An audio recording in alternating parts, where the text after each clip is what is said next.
Well, thank you for being here this evening. This is the Board of Selectmen, Monday, July 10th, and I'm calling the meeting to order. And I do have a couple of welcome comments, mainly, first of all, the required, under MGL Chapter 30A, Section 20F, this meeting is being recorded. I'm sure all of you are familiar with MGL 30A, but that has to do with actually it's a wiretapping law. If we have meetings like this, you have to tell people that it's being recorded because some people might not feel comfortable with that. So that's the reason for that. And for many years, I've been saying this and not knowing what I was really saying. But anyway, that's the reason for that. In terms of housekeeping, there's no executive session tonight, and the next meeting will be Monday, July 24th. And that's the evening before the special election. I would like to take a moment to acknowledge those wonderful people who put the parade together. I hope we can do better with the weather next year, but we won't blame these people. In particular, parade leader Caitlin True-Fay and her assistants, and also the Grand Marshal was David Palmer, who ran these parades in the past, so we acknowledge him as well. They did a great job, and it went off without a hitch, and again, weather, we can't do much about that, I suppose. But we had a good time. Anyway, tonight's a special night because we're going to honor a special person. Elizabeth Collins has served for many years, dedicated service to the town of Westport in a number of roles. Liz started her let me read this official citation. I want to do this right. Town of Westport, Massachusetts official citation. Be it known that the Westport Board of Selectmen hereby expresses their sincere appreciation to Elizabeth Collins. In recognition of her many years of dedicated service to the town of Westport. Liz started her 20-plus year tenure as an elected official of the Housing Authority in 2000, for which she served until her retirement in February 2023. In addition to various boards and committees, including the Board of Selectmen from 2003 to 2006, and also other roles: affordable housing, CPC, economic development, housing partnership, ag open space, estuaries project committee, registrar of voters on 2 separate occasions, water and sewer committee, arts council, public safety complex committee, the fire station building committee, the trust fund council, and there are probably some other things that we left out here, Liz, but we did the best we could. But this is a great, great record of service to the town of Westport. So on behalf of the citizens of Westport, we extend our sincere gratitude for your many years of dedication to our town, signed by the Board of Selectmen, July 10th, 2023. Please rise for a warning of applause, please.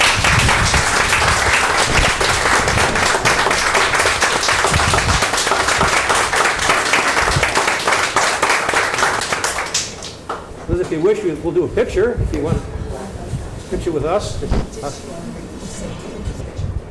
Liz, I'd ask you if you wish to say anything, please do so. Sorry?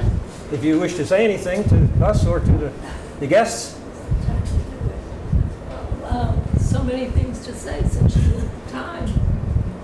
We have all evening. I don't think they think.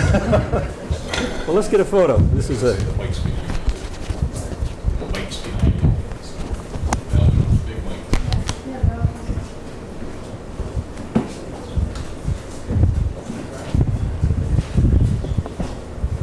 Don't forget the citation. Yeah.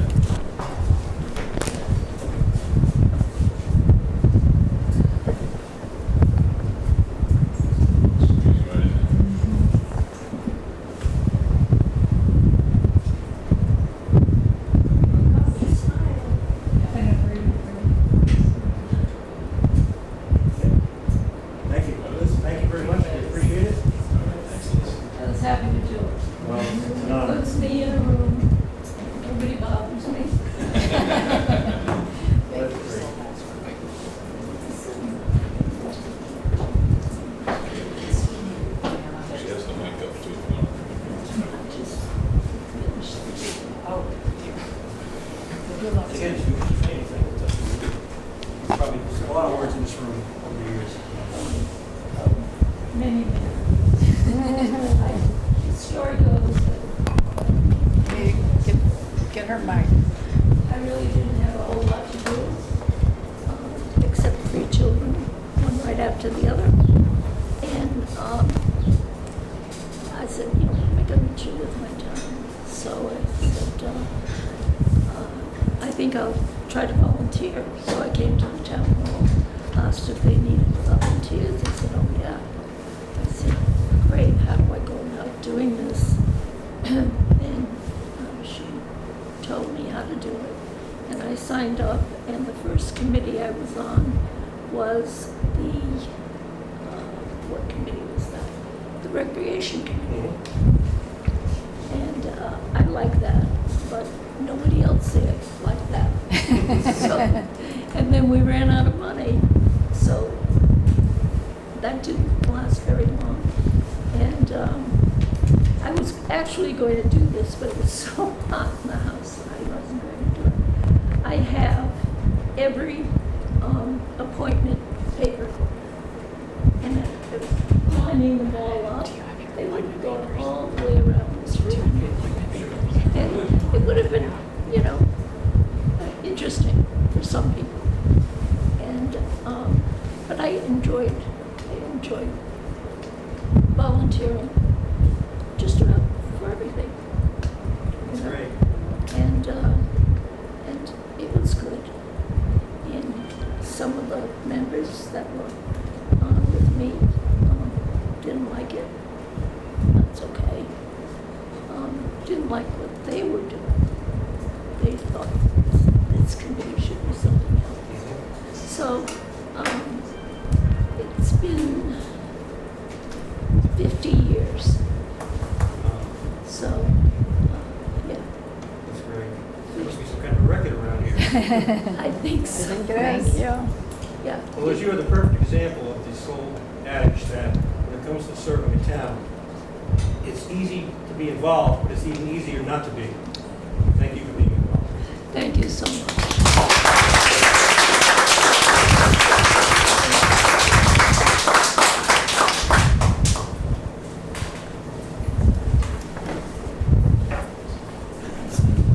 Thank you, Liz.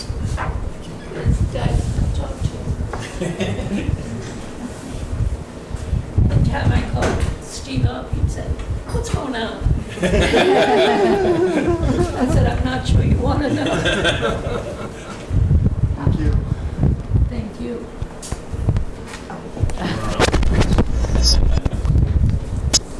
How goes it? It's going good. Good.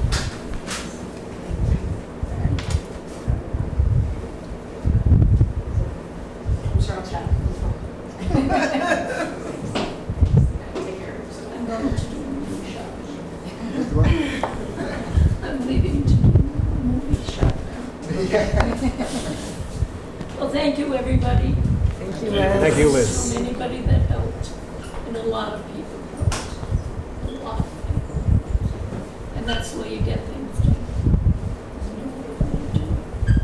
Is to get people involved and interested. And, yeah, I'm gonna miss it. But what really happened was, this isn't a long story, so don't get me. One night, I was in bed, I was sleep tight, and all of a sudden, I woke up like a shot, and wait a minute, what's going on here?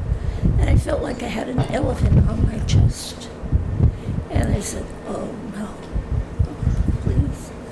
So I went upstairs. I said, I know what my blood pressure is. I just know what it is. And sure enough, it was 220 over 160. Now, anybody that knows blood pressures knows what that is. Not good. So the ambulance came, and off we went. And I stayed there for a while. Everybody that came in the room with somebody else said, hey, listen, take care of her. She's a nurse. Thanks again, everybody. Thank you, Thanks, Liz. Liz. Thank you.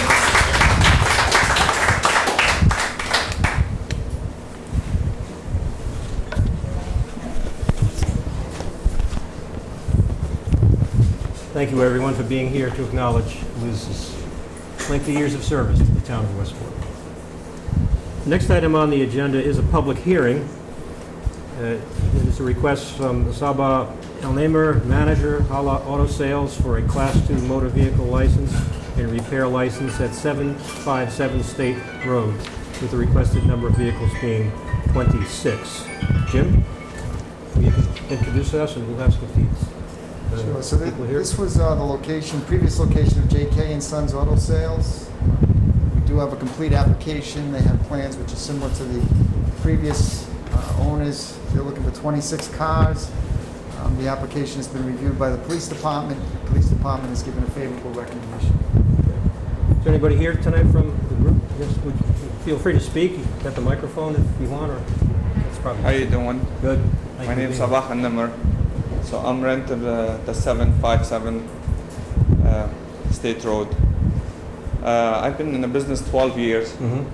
So I used to have a dealer in Rehoboth, Massachusetts. And I have a family issue, so I left and worked with my friend. Now I'm taking over the shop and 757, the address. And I'm a mechanic, and I sell cars too. So I see how it's gonna go. Well, thank you for Thank you very much. becoming an entrepreneur. Any questions or comments from the Board of Selectmen? Just if I can make a comment, just be careful on the front, because there's no sidewalk there, but there's I see it. projected sidewalk, so just Yeah. be careful putting your signs in your cars too far out, because people walk to the store, okay? Sure. I live one street down, so you might hear about it. Motion approved. I'll second. A motion made and seconded. Any further discussion? This is a public hearing, so are there any comments from the public?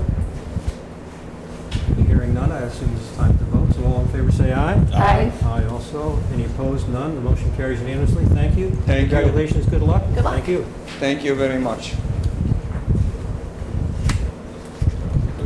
Paul, do you have paperwork that they need to see you about it? All set? Okay. Good to go. We'll see you tomorrow. Okay. Thank you. Thank you. Good evening. Thank you.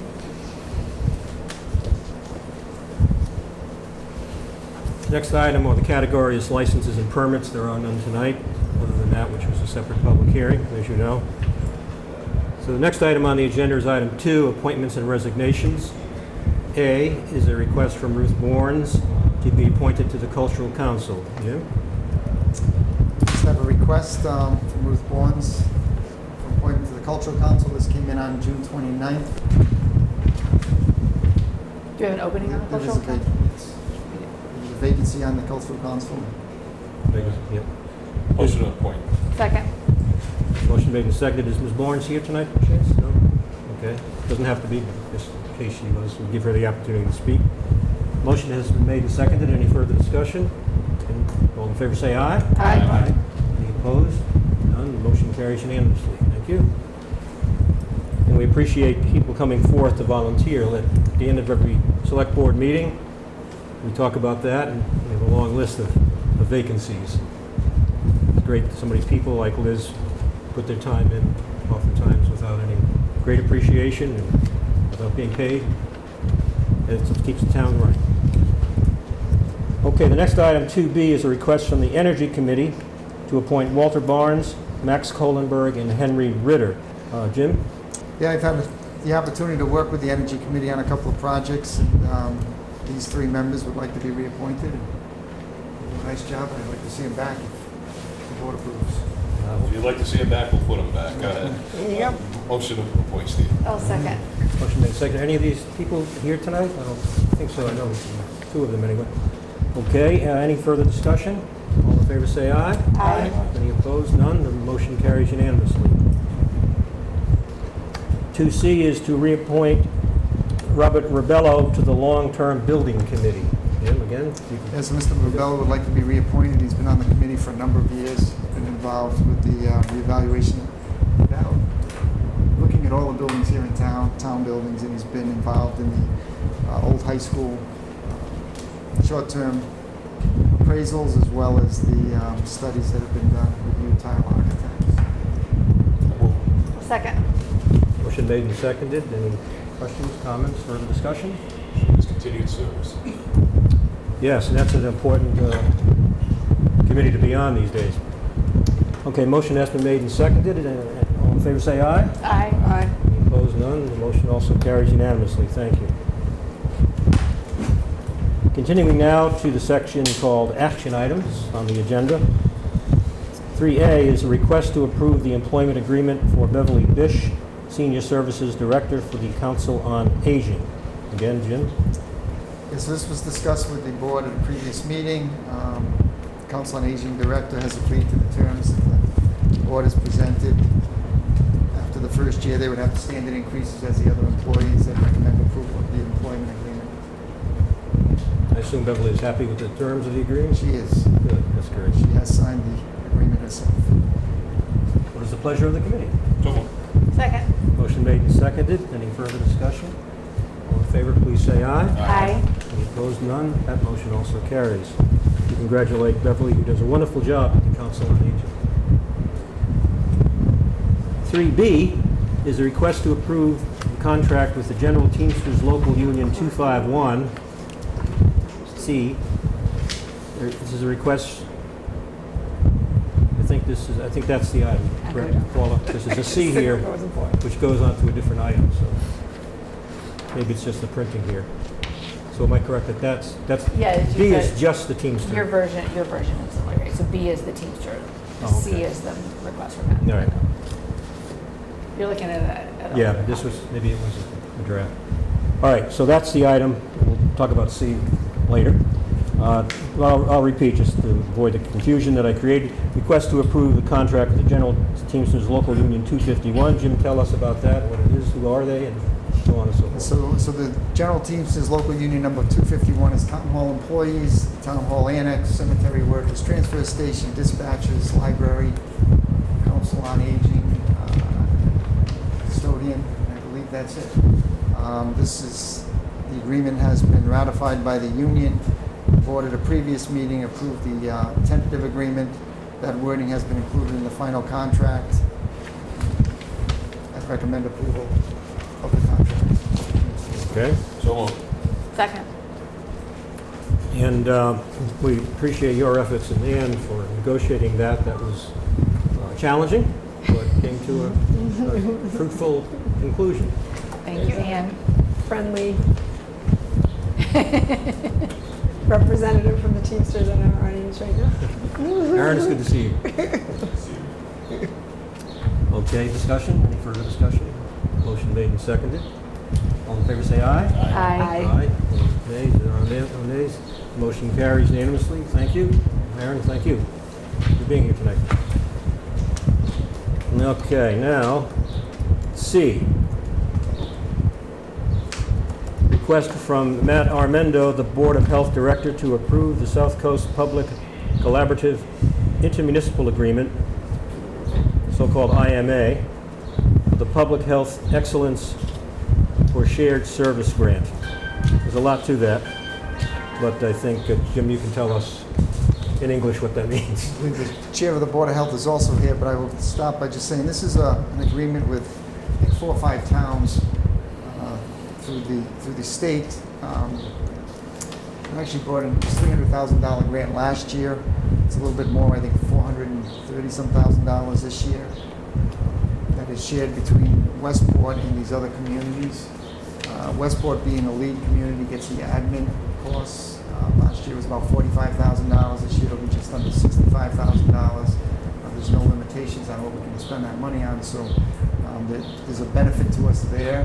There's also, the Board of Health has made out quite well by purchasing a number of products for the department as well as some of the other towns, and they are looking to hire. I'll let Tanya explain a little better than myself, but they're looking to hire two positions to help not only with Westport but with these other communities as well. So this is a consortium of communities, and we are administrating the program? Yes.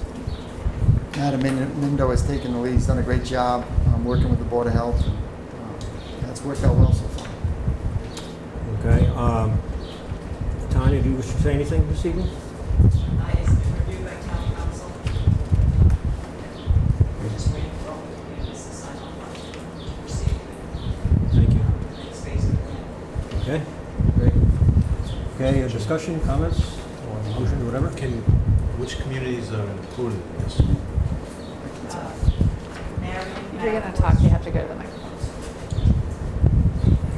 Marion, Mattapoisett, Rochester, Lakeville, and Freetown.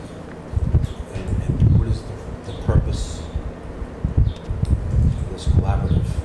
It's implementing it's called a Public Health Excellence Grant, and it's implementing shared services amongst the communities because public health has been underinvested in many years, and with the COVID, the realization came that the state needs to build up local health boards, and so the grant is intended to support that effort in a collaborative fashion. So not every community doing it by itself, but shared. What kind of services specifically?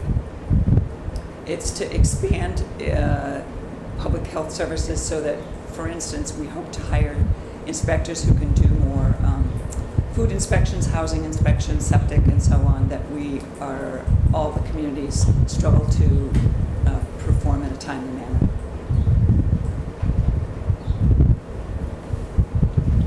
For the record, this is Tanya Ryden, the Chair of the Board of Health. Tanya, could you point out to us, or agree or disagree, that this is a program that is funded by the state, essentially? Yes, the funding comes from the Department of Public Health. There's no match required from the local communities, and as Jim pointed out, Westport is the lead community and gets a 15% admin fee that the town is able to use in any way it sees fit. And the rest of the funds are directed by a governance board of those 6 communities, identifying the priorities that is supposed to align with the public health excellence program goals from the state. Would I be correct to say this is a kind of a feather in our cap they must think of our Board of Health highly to pick us? I like to think so. Great. Jim, any further comments? No further comments. Any further questions? Obviously, I think, it does have some benefits for the town. It's just a little disappointing that the communities that are involved in it, I mean, Dartmouth's not involved in it, Fall River's not involved in it, both of our watersheds, so I just had a little bit of concern with that. Fall River is part of another collaborative. Dartmouth chose not to participate, and that you'd have to speak to Dartmouth about that. We are part of round 4. The state has been encouraging collaboratives to form across the state, and I think about 3/4 of the communities currently participate in one or another local collaborative. I just know that Matt's he's got a lot on his plate. You guys have a lot on your plate. Absolutely. And I would hope that maybe we can continue our efforts with our 2 neighbors also. In fact, Matt, one of the things that he did this spring was to set up a certified pool operator training on behalf of our communities. And in discussion with the state, they asked if we could open it up because he'd already set it up. And so we had participants from as far away as Foxborough. So the invitation went out to all the nearby communities. Obviously, I'm not going to come from Western Mass. So that's part of it is they are monthly meetings of all the collaboratives to coordinate amongst, with the state, but also to share, tips and tricks and ideas and ability to work across collaboratives as well. Thank you. Any further questions? Comments? Also, not hearing. It's time to vote. All in favor? Do we have a motion on this? We didn't have a Was it motion. moved? No, I don't think it was. I'll move. I'll second. Motion made and seconded. Discussion on the motion. No further discussion. All in favor, say aye. Aye. Any opposed? I think that was unanimous, I believe. Thank you. Thank you. Tanya? Mr. Brewer, while I'm at the microphone, I was wondering if there's a possibility to take up under unanticipated business the authorization to post for an attendant 1 position at the transfer station. I'd be happy to wait until you're unanticipated or discuss it now if that's something you're willing to consider. We would consider it if you could explain further why it comes tonight and not earlier, because that would have been anticipated, I would think, maybe not. We currently have a attendant 2 position posted. As you know, staffing at the transfer station has been a challenge for years. Attendant 2 position requires a hoisting license. We've tried to attract candidates. The most recent candidate said that they wouldn't consider anything below $30 an hour. We currently offer $19.80. So there's a big gap between what the market demands and what we can offer. So we are continuing at this point to still operate with 2 staff persons. That's a safety liability. If one person has to go out on a run or is out sick or on vacation, and Matt scrambles on a regular basis to try and fill the gap. So an attendant 1 does not require a hoisting license, and so we're hoping to attract somebody to at least fill a position, so we'll have a full complement of staff. It will still not be ideal because if we only have one person who can use the equipment to smush down trash or move dumpsters, there will be gaps in, when a dumpster's full, we can't accept more. But it's better than the way we're operating now, and so we're hoping not to have to wait an additional 2 weeks. Okay, well, that answers my question. So I'm amenable to that if the select board would agree. I don't think we have to vote on it. Is there consensus that this meets the 48-hour rule? I don't really understand. Is there a vacancy that just came up? Like, I know there's been another position in your department that just recently somebody vacated, but this is not a current, this is not a sudden vacation. No, this is that same position that's been vacant. We haven't been able it's to been fill vacant. it Okay. as an attendant 2, so So you're trying to do. Okay. we're trying to fill, but because we need permission to post an attendant 1, both internally and externally at the same time, hopefully, in order to move forward, And because the we're lack having no luck. and the reason that it might be urgent is that the lack of having someone in this position might result in closures of the transfer station if you can't properly staff enough people, right? That's Right. Okay. Oh, it's up there. I thought it was Been done. limping. I'm okay with that as an emergency, though, Mr. Chair. Are you moving it? Well, I don't think we need a motion. No, you don't need it? Okay. We're not moving. We're only discussing whether it's going to be on Okay. the agenda later on this So evening. that's fine, okay. Let me ask it this way. Does any select board member have any opposition to that idea? I think that meets the Of requirement. entertaining it Of as a entertaining. topic. No, yeah, that's fine. Yeah, that would be All right. later under item 11. So there's no opposition, so yes, we will add it to the agenda and maybe say some of the same things, but I think we get it. I Thank you. believe. I'm a frequent visitor to the transfer station, and I know exactly what you're talking about. Thank you. Thank you.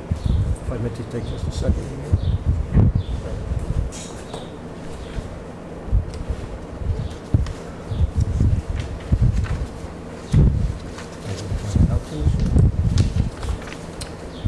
Okay.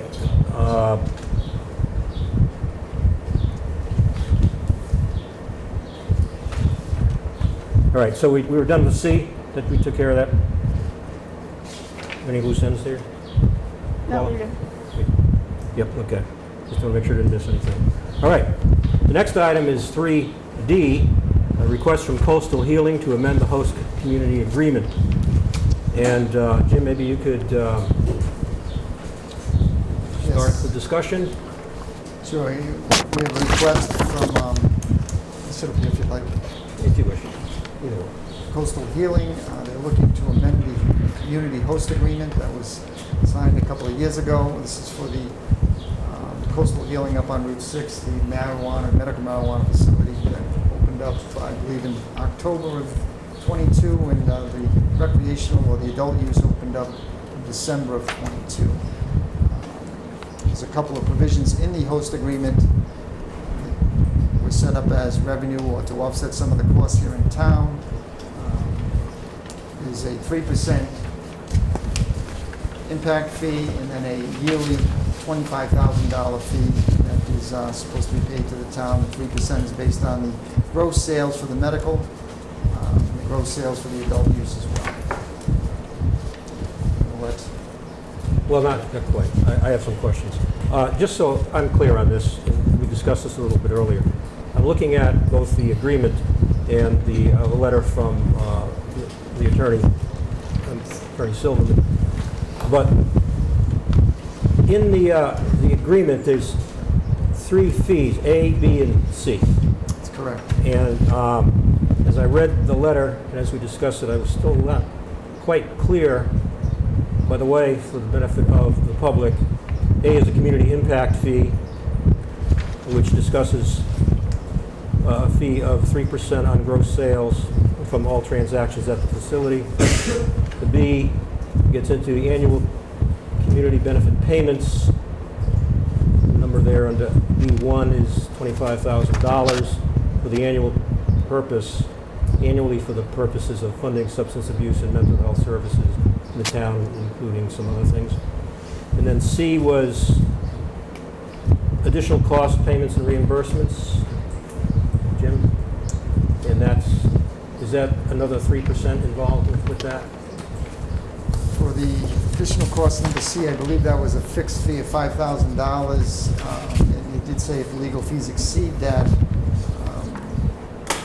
contribution, they would be reimbursed to the town within 30 days. They did submit a $5,000 fee back months ago to cover the initial fees or the initial cost with the town council.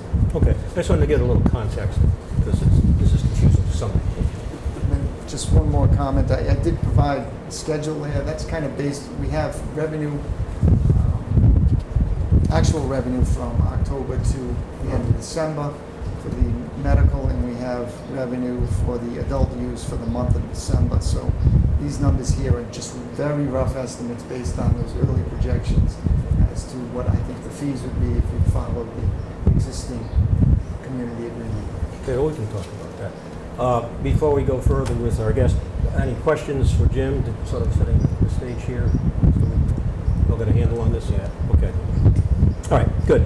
All right, maybe you can introduce yourself, sir. I think I know who you are, but for the benefit. Thank you. My name is Phil Silverman. I'm an attorney for Coastal Healing. The principals of the company are here as well. If I could sort of give you just a quick overview on some background here, I think that'd help everybody understand. There's been quite a few changes in both the law and the marijuana industry since this HCA was signed. And I think it's important to have that context to understand why we're asking for what we're asking for. As far as the law, the Massachusetts legislature passed an amendment to its host community agreement laws that went into effect last November 10th to be exact. And I think what had happened is there was a concern of the legislature about what was happening in some towns with respect to these fees, or the way host community agreements were being awarded and the fees that were being collected under them. Everybody's probably aware of what happened in Fall River with the mayor there. I think that was sort of the start of the concern for the legislature, but it really was more to address, what was required under the law that was originally written. And I think there was some feeling that maybe that wasn't exactly being followed. By the way, through no fault of the municipalities, okay? I think they were advised by council as to how to negotiate these things, and I can't blame them one bit for negotiating the way they did. But the legislature changed that as of last November. And what they said was that instead of, saying that you could have an impact fee of 3%, or for that matter, any percent of your revenues, instead, the impact fee had to be related to the reasonably related impacts caused by a company within the town. And so they set up a system that said every year the town will send a statement of expenses to the company, and the company either pays it or they dispute it and they try to resolve that. But it has to be documented expenses that were caused. And in fact, they specifically outlawed charging a percentage fee as an impact fee. And they also said you can't have any other required fees, that the impact fee, as I just described, is the only fee. You can't have other required donations or those sorts of things. So that was what went into effect in November, okay? A totally new way of looking at this. Some people would say it changed the law. Other people, myself included, would say it was just clarifying what had always been the case. And there had been some confusion over that. A lot of municipal attorneys thought that the prior language which said your impact fees have to be reasonably related to actual impacts, but they can be up to 3% of gross revenues. Those municipal attorneys said, oh, you can charge 3% of gross revenues. No, that was never the case. You had to charge the actual impact, the cost of the impacts on the community, as long as it didn't exceed 3%. So we're trying to sort of have the HCA go forward, and we chose, because when we started this, we chose June 1st, to go forward on that basis. And that's the idea here. What we're saying is, as of last June 1st, we should be paying, or requesting to be able to pay, to amend the agreement to comply with this new law and say we will pay the documented expenses that the town provides that are reasonably related to actual impacts, which, quite frankly, most communities, I think, would tell you there aren't particularly significant impacts. All of the, anticipated crime, health problems, I don't think those have materialized, at least according to most of the communities I deal with across the state on this issue. So, as to the period before May 31st of last year, so it would be for this company, for example, from October to May 31st, again, I think for the most part, those would be covered by the new law, but there's enough uncertainty there. Our proposal is to pay the town $10,000 for the impacts for that period. We're going to need a little time to do it because of the second thing I want to explain to you, which is what's been happening with the industry over the last couple of years. It's changed significantly since this HCA was executed. Excuse me if I may. Sure. Just to get clarification before you move on to Please. another subtopic. So what you're talking about, when I talked earlier about A, B, and C, are you talking about the C, that one, additional cost payments and reimbursements? All of them, I think, are impacted by the new law. The 3%, because I don't think that's appropriate anymore. The additional $25,000, I don't think that fits under the new law. And the $5,000, let me back up. The $25,000, if you can show that there are impacts from this company on the town that cause the need for additional substance abuse, that sort of thing, you may be able to get that in the future. And similarly, if there's legal fees associated with that, I think you can collect those under the new law. But what you can't do is just sort of say, yeah, we're setting it at 3%. That's just not allowed under the new law anymore. Well, Is that helpful? it is, but it creates a problem for me in that in your letter, Yep. you say toward the very end, the town will continue to receive all the local property excise taxes as well as the 3% sales tax proceeds from the sales of Coastal's retail operating. That would be what I call the A. Okay, apologies. The sales tax is a separate issue, not impacted by the new law I just mentioned. You still get to collect 3%. You probably have already received some of those funds. The money is paid after we make a sale. That money gets paid to the state, and then the state pays it to the town. That is still here. We're not seeking to change that at all. Okay. Yeah, I thought in your comments you were talking about the package. Oh, no, apologies. Yeah, okay. That's a tax versus the impact fees. All I'm talking about is the impact fees. Got it. So you're talking about the so-called B and C? Right. Yeah, okay. Jim, at this point, do you want to add? A as well. And A. We have a 3% additional tax in the host agreement, so that would be, I think, under paragraph A. Then we have the $25,000 under B, and then C would be the legal fees that they did pay $5,000. Yeah.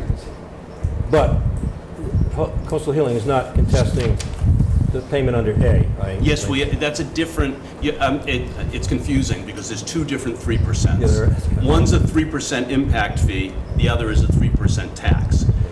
We are not, the law changed that we can't pay the 3% impact fee anymore. We can pay the 3% tax, and we have no quibble with that. We're not trying to change that I think at all. that clarifies it. Okay. You have further comments? So that's under the new law, right? And discussing it with town council previously, the other side of the argument is that this host agreement was signed and approved prior to the new law. So least the advice that we've received is that the host agreement is still valid, that this new law does not impact the previous host agreement. There's plenty that'll dispute that, but that was. That's the advice that we dispute. received. Yeah. So as a practical matter, that is the position that some municipal attorneys have taken. I believe the CCC is actually going to rule on that soon. But again, as a practical matter, this company's not in a position to be able to pay these kind of monies. And that's the second point I was going to get into about where the industry is. When we started this in 2021, it really started before that when you created the zoning for this type of a business. You had approximately 60 to 75 retail stores around Massachusetts, and you had very few companies that cultivated and manufactured the products that they sold. So prices were sky high, and every single one of these places was making a fortune because they were the first to market with very high demand, okay? Fast forward to now, 300 plus retailers in Massachusetts and an oversupply of cultivators. So much so that some of them are going out of business right now, unable, because the prices dropped so low for the wholesale price of the product, they just couldn't survive. So trying to run this business in this particular environment is extremely difficult, okay? It would have been nice if, they had been able to sort of get up and moving earlier in the process, because they would have had higher prices, would have been able to pay off a lot of their debt and such. But for good reason, towns like yourselves, I think, wanted to be careful about this, wanted to pass the right kind of zoning, and it took some time. And so it took some time to get this open, and they're just in very different market conditions than they were when this was being discussed back in 2020, 2021. So we can argue all day, and I do, with the municipal attorneys, including yours, in various towns, about whether the law the old law applies or this new law applies. It's a great legal argument, but as a practical matter, it'd be very difficult for this company to make, in addition to paying you 3% tax that you get, to also have to pay 3% plus $25,000 plus $5,000. What they can do is pay you whatever you show to be the true impacts here. If there's a significant, police event that requires them to come, tell us what the costs are. Clearly, we have to pay that. There are other types of things. If your lawyers have to negotiate further agreements and review them, I think it's fair to say that's an impact. We need to pay that. But, asking a company in this circumstance to pay an additional 3% and all those other fees on top of the 3% tax, very difficult in this environment. And I'm really just asking the board to take note of the fact that this company has operated very well, entirely compliant. To my knowledge, no kinds of security concerns or anything else of that nature. Took an old building, fixed it up. They've paid, I think, something along the range of $30,000 in property taxes on it. They employ 12 Westport residents as employees. And I think at this point, it's probably about $17,500 in sales taxes that are going to be turned over to the town. And again, will continue to be paid to the town going forward. So I'm hoping that the board will sort of understand the position of the company. They've been trying to do good work. I think they've operated very smoothly, but we're looking for relief in the form of sort of going under that new law and what its dictates are going forward. Thank you. Questions, comments from the select board on any of this? A, and C? So the pilot program, that's payment in lieu of taxes, right? Is that what these fees, because I don't understand all that. I wasn't here with the negotiation. So is this something where the personal property tax on the building is not paid, and just how it works? Let me just ask Jim to explain that, and then the attorney can add embellishment. I believe they're paying property taxes as well as personal property taxes. This isn't a typical pilot. This is a host agreement, and they've agreed to certain terms in that agreement. They're not doing. This isn't a payment in lieu of taxes. It's a separate agreement. We still have to pay taxes.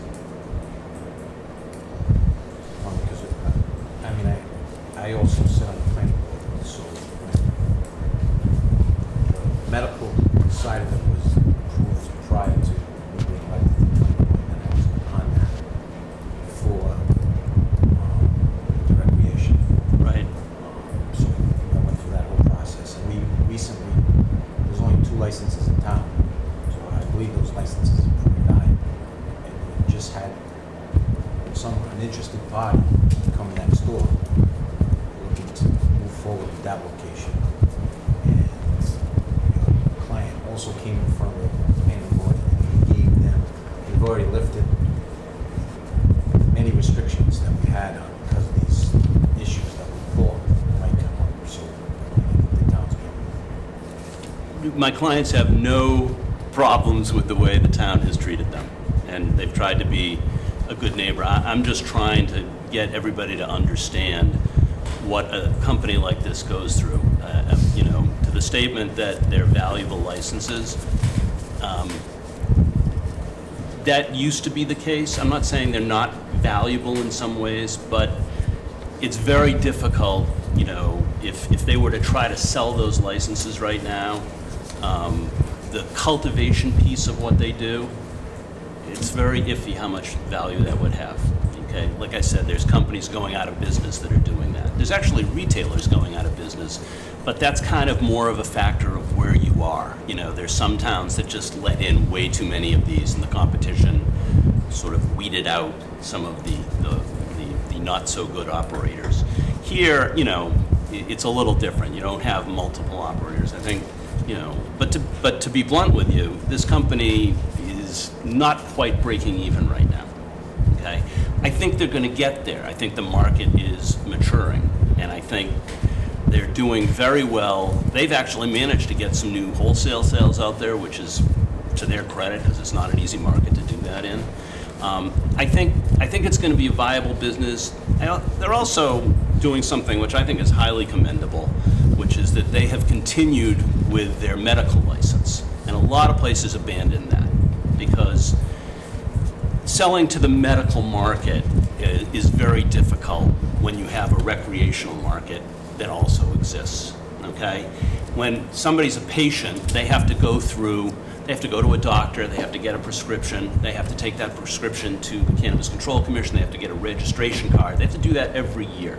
It's a bit of a hassle, and a lot of people say, why bother doing that if I can just walk into the recreational shop and not have to go through all that, not have to go through the hassle, not have to pay anything? Well, the reason they do it still, to some degree, is because you don't have to pay any tax on your medical purchases, okay? And so they save money. But it's not the greatest market. These guys have been willing to keep that license up, which, by the way, carries a $50,000 annual license fee to the state. Don't ask me why it's that expensive. It shouldn't be, but we haven't been able to do anything about that yet. So, to continue to serve medical patients here, I think is a benefit to the community as well, and not an inexpensive one on their part. So, that's why we're asking for some leeway here. Okay, further comments, questions? Yeah, so I'm actually sympathetic to the business. I think despite the millions of dollars of revenue that some of their supporters said we were going to get, I don't think anybody really thought we were going to get millions of dollars of revenue anytime soon. So, and I do appreciate that the company wants to continue to grow, but this licensing, this $25,000 payment is a burden to and there's some dispute about the legality of it. So I'm sympathetic to that. Also, I'm in a situation where we need every penny that we can get in the town. We're asking for an override because we need every dollar. But I do think longer term, we're more likely to get more dollars if this company can continue to build and grow, rather than putting a fee that's gonna put them out of business or is gonna jeopardize that growth. What I'm concerned about, though, is making a permanent change to the host community agreement when there's really it's like the same thing when we first were starting to entertain this. There wasn't you didn't have a lot of case law behind us. We didn't have a lot of decisions behind us. It was a brand new thing, right? So, our lawyers can say, hey, they signed a host community agreement, it's still binding, and you're gonna probably say, yeah, you know, laws have changed, and I don't wanna go into litigation over that either. But I'm concerned about making a permanent change to the host community agreement with so much uncertainty. So I know what Jim kind of made a note to us is that on the face of it, over this period where we would have had if there was no dispute about the legality of it, we would have collected about $50,000. It's $25,000 for 2 years. As of June next year. As of June next year. By June next year, we would have had a $50,000 payment to the Right. town. And my understanding now is what you're talking about is instead of that $50,000 payment, that it would be $10,000 payment. Is that the through? Yeah, I mean, it's just a matter of what we can afford, So to my be honest. my thought, I think his note, I think Jim, your note you put in here is not correct, because I think what Jim has suggested and what I'm going to move is that, so I'm going to move that we waive the fees, or I don't know, I'm going to have to think of the right wording, but what I would like to propose is that we create a waiver such that through June of 2024, so through the end of 2024, that we amend the agreement, or however we're going to waive the fee, so that we only would take this $10,000 rather than the $50,000. And I think that would give us time by June of next year to understand more about whether we need to make a permanent change to the contract. So I'm not exactly sure how we would accomplish that. And so Jim, you clearly had thought about accomplishing a fee waiver here, so how would that work as a mechanism? It's a good question. What I'd suggest is if the board is looking to give some relief, that we meet with town council, I meet with town council, and he comes up with some suggestions as to how to best do that. Because what I really want to make sure is that we're not putting ourselves in a permanent situation to only get this $10,000 fee if the business grows by leaps and bounds, which I hope they will. So we get all kinds of sales tax revenue from them. That would be awesome. But I don't want to bind us to something where there's so much uncertainty yet. So that would be, I guess I'm not moving that. So my recommendation would be that we consult with town council about the best way to approach that, unless, my board members disagree. Before we do that, Jim, is that your understanding? Is that what Chana is describing? Is that what you had in mind when you put together your... So there's different options, right? You could waive the fees up to this June, you could waive them for the full year, you could waive them until next June. The thought process is the same, it's just a matter of what Yeah. date you want to go to. Okay, yeah, go ahead. If I can make a suggestion, which I think is sort of along the lines of what you're talking about. If you waive the fees, we can talk about how far into the future, but I'm just trying to get them some relief right now. And I think, quite frankly, the Cannabis Control Commission is going to take care of this for you, because every year under this new law, they have to review every HCA and see if it's compliant, okay? This is still part of the dispute with your counsel and me. I'm telling you, from every indication we get, they're going to review your HCA, okay, when our state license renewal comes up, and they're going to deem it not compliant with the new state law. So in terms of what you're giving up far into the future, I think the CCC is going to tell you you're not giving up anything, because they're going to reject the HCA. What I'm trying to do is maybe buy us some time until we get that review. And if I'm right, we'll renegotiate with you again. I think it's going to have to be along the lines of what I'm talking about. But I think it sort of is in line with what you're talking about. If you're willing to waive, at least for 6 months, and give us some time to see what CCC has to say about this. The word I get is, actually, I think it's supposed to be tomorrow. The CCC is going to come out with some new regulations that deal with this issue. So I think we're going to find out at least something about who's right in this dispute, and that may help inform your decision a little bit. Go ahead. So I have a follow-up. So the annual payment for this impact fee, have we received anything from Coastal Healing on this yet? The only thing we received is $5,000 towards legal, so we haven't received the 3%. Well, we've received the 3% from the state. That's through their tax. We have not received the 3%. Do directly to the town from Coastal Healing, and we have not received the 25,000. And the way I read the 25,000, it's annually after the first year, so we wouldn't get that until November, December of next year. Okay, so they haven't, so the sales tax that's happening, however that's happening, the property tax they're paying, they paid property tax, which probably wasn't in the host community agreement, because that's just property tax.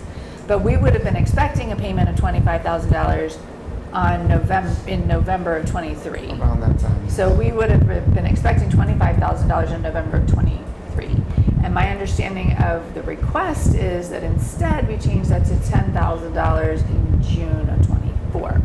So I think maybe then what I would like to do is, so we don't need to make an imminent decision. They don't have any payment due to us until November. 3% is supposed to be paid quarterly, and they haven't paid that yet. So because I don't have all the sales, I only have December sales, and that could be anywhere from $6,000 to $12,000, maybe $15,000 on the high side over that period, which they haven't paid.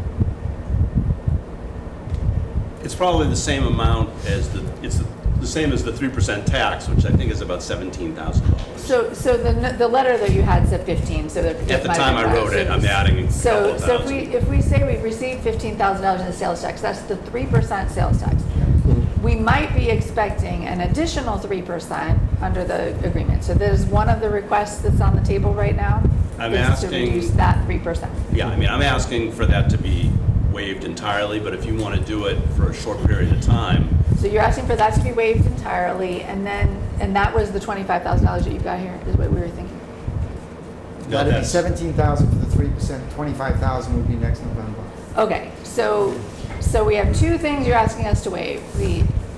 I know why this is complicated. I was even here for all of these negotiations. So the two things under dispute are the additional 3% that Westport was offered at the time of the Yep. host community agreement, and the $25,000 payment that was also offered as the host agreement. yeah, So what you're asking us to waive both of those. yes. So the $25,000 isn't up to November, so my personal preference would be, let's wait and see what happens to the law before we make any decision on the $25,000. It's not going to imminently put them at risk, we might know more in a few months. So my thought is to not make any decision on that $25,000. So then the 15, 17, whatever is that additional 3%,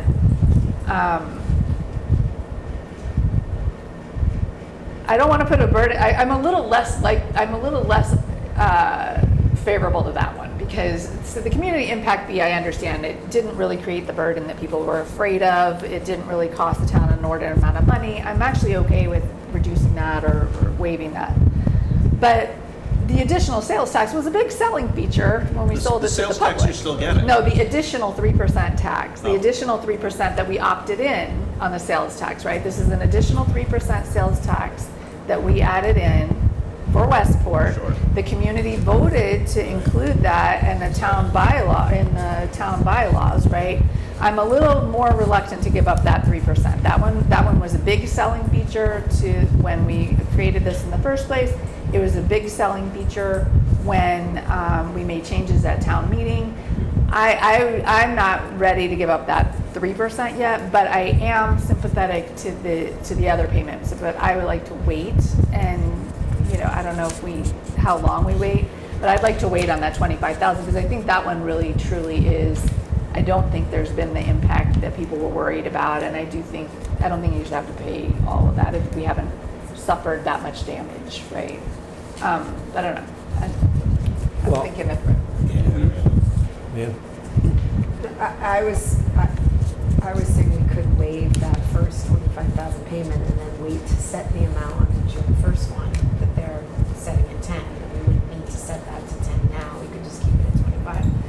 But then we're going to get to the whole 3%. I don't want to talk about that. I don't want to go on that So one.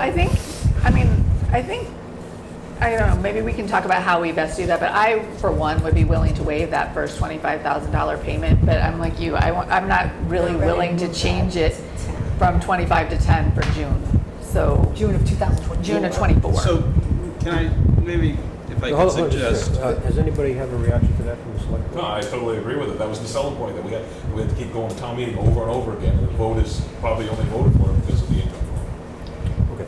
And I, Oh, go ahead. I believe that 10,000 was for both, the 25,000 and the 3%. That was their Oh, proposal. Is that correct? that 10,000 That was their was in lieu proposal. of the 3% and the 25,000. 10,000 was sort of to cover the period from since it opened through last May. and that was the additional 3% local option tax and also the impact? Not the tax, just the impact fee. The local tax, the local. You've collected the 3% tax. No, we didn't. Yes, you have. We committed the 3% sales tax. That's that the local state- tax. And also the 3% local option that we had. We're just talking different terms. No, there's 6% total on the table Right, here. there's one- 3% we already got. One's a local option tax. Yes. The other is an impact fee. Right, so we have a 3% local option tax. Which you still Which you have collect. not paid yet. Yes, we have. No, you paid the sales tax. That's the local option That's the tax. local- It's the same thing. Yeah, that's A. In my simplistic mind, that was the A we were starting with earlier. Okay. That's the tax. Okay. It's not the fee, which is C. That we pay, we don't have a choice. It goes directly to the state on I each thought that we sale. had, I thought, I'm reading it. Well, Jim, could you tell us to date, how, you never already mentioned it, how much of the tax 15,000. has been paid? Is it 15,000? I don't, he's saying 17,000, the attorney's saying 17,000, I would go with that. I haven't checked recently, so I don't know. The only numbers I had were going for December, and that was about $1,000. What's important is the process of the tax payment is taking place. Oh, yes, yes. And we either are getting it or we will get it according to the sales, and that has, the state is involved in that. So there's no issue there. Yeah, From our they're required standpoint. to pay 10.25% or something, and 3% comes to the town out of that. Yeah, we paid 20% in 20%, tax wow. on every sale. But of that, 3% is for the Yeah. town. So it's similar to the room tax and the meals tax, we get it on a quarterly basis. Yeah, yeah. But that's not in That's not changing. contention this evening. I'm sorry this is confusing, because it is for everybody that I'm working on this issue with. If I could make a suggestion, because I hear sort of the sentiment here. I think that, as I said, this is going to be resolved by the CCC. And so there's a concern here, well, we want to keep collecting the 3% impact fee going forward. I think the CCC is very soon going to tell you you can't. And that may not be great news to you, but it at least provides some certainty and is something less that we don't have to argue about. So I guess what I would ask, if we sort of maintain the status quo until we find out a little bit more, we're not in a position to pay these fees right now. I want you to understand that. I'm not trying to play hide the ball. I'm telling you that up front. It's just not something we can afford to do right now. Obviously, if we find out something from the CCC that says we have to do it, and we have to go forward, so be it. We're going to have to find a way to do it. But I think, as I said, I think the CCC is going to solve our problem for us. Or in any event, provide clarity, as you say. Exactly. For or against, and so on and so forth. And Jim, that's what I'm still calling B and C. We're not billing for that. That process really hasn't begun yet. We did send a letter out notifying them that we haven't been paid, and I believe it's in the host agreement that once we send that out, interest starts accruing. Well, when was the first payment due? It's quarterly, so it should have been done on December 31st Of of 22. 2022? And then we would have had one at the end of March of this year, and then the third one should have been done. I think it's within 30 days of the end of the quarter. and that's under C.